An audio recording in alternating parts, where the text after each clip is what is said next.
Hi girls. Okay, so this is my second time trying to film this. My battery died, sorry.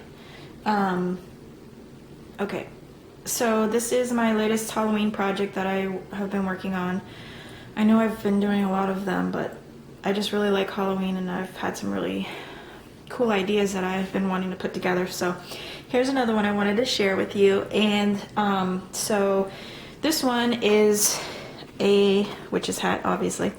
It's paper mache witch hat that I bought from Joann's, and it was on sale last week for $2.99.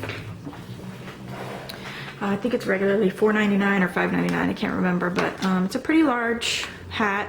I had originally wanted to try to do this with a smaller hat that I saw at Hobby Lobby, but they were out. So my mom and I went to Joann's and she saw this one and I thought, oh, well, let me try it. So I'm actually happy, oops, that she found this one because I love the way that it came out. So anyways, I painted the base of the hat with this folk art metallic amethyst purple color. It's really, really shimmery and pretty. And then waited, of course, for that to dry. And then I painted crackle medium over it and waited for that to dry for actually a couple of days. I usually wait for it to dry overnight, but I had so many other things going on that it actually sat for a few days. So I had a question about that.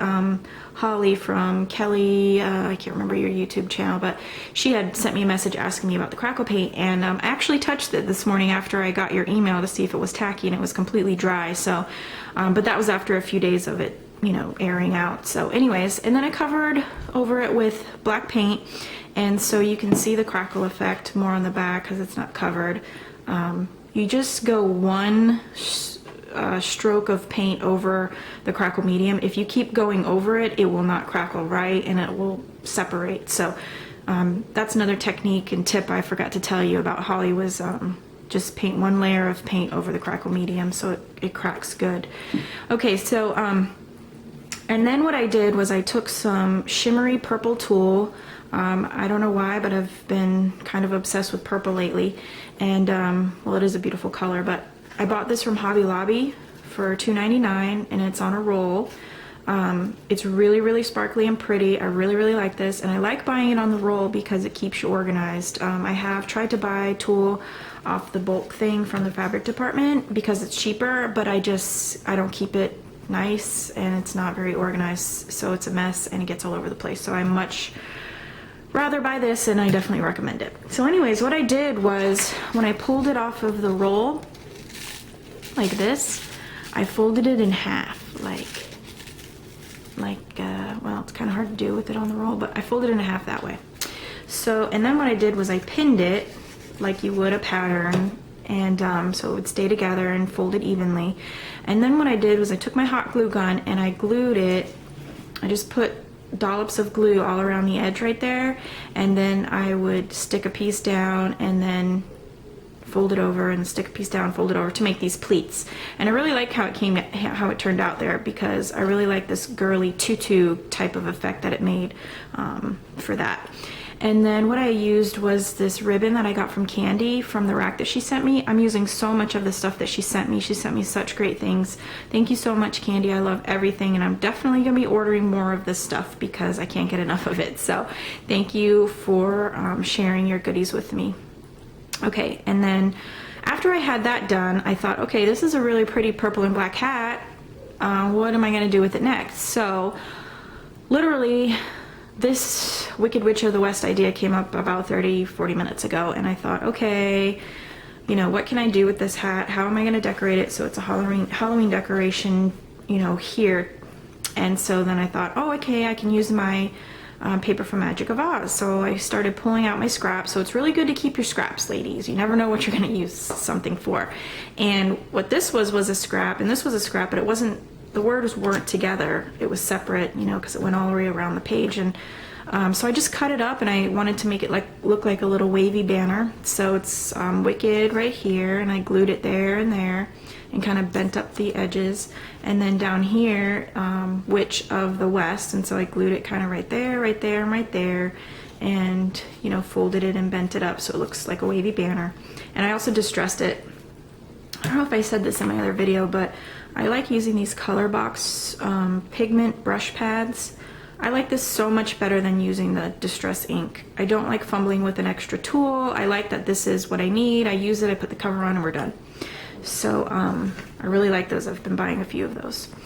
And then what I did was, my new favorite tool is this wire. I've been using this a lot in my projects, and I buy it from Joann's. So like here's the purple, I've used a lot of it, but like I just went back and bought some black and some pink. I had the red, I bought it with the purple, and then some green and some orange for Halloween.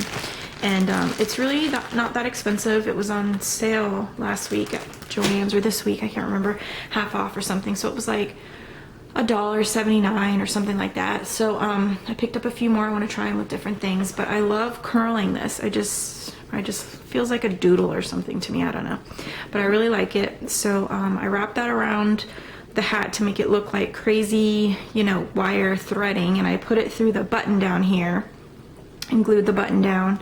And then what I did was I glued one of the cards from the line down. I distressed it, and then I have a little potion bottle that I got from Hobby Lobby, stuck some purple glitter embossing powder in there, and then used some more coil and put a little witch's charm that I got from Charm Emporium on Etsy, and I glued that to the bottle so it won't move around.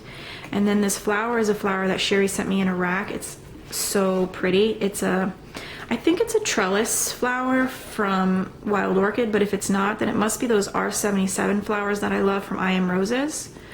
This is probably my favorite flower that either one of the companies makes. I think this is I Am Roses, because the Wild Orchids are more, I don't know, round and flat, where this is kind of got like pointy leaves, petals, whatever. And then I stickled the edges of the flower with purple stickles. And then on the side over here is a little spider. This was a ring spider decoration that I bought last year, and I just stickled his eyes purple so he would go along with it because they were red, and stuck him on there just for a little spookiness, you know. Can't be all girly, right? Okay, so anyways, that's my project that I just pretty much did today in the last couple of hours. It was a lot of fun to make, so thanks so much for watching, and I hope you enjoyed. Thanks, bye.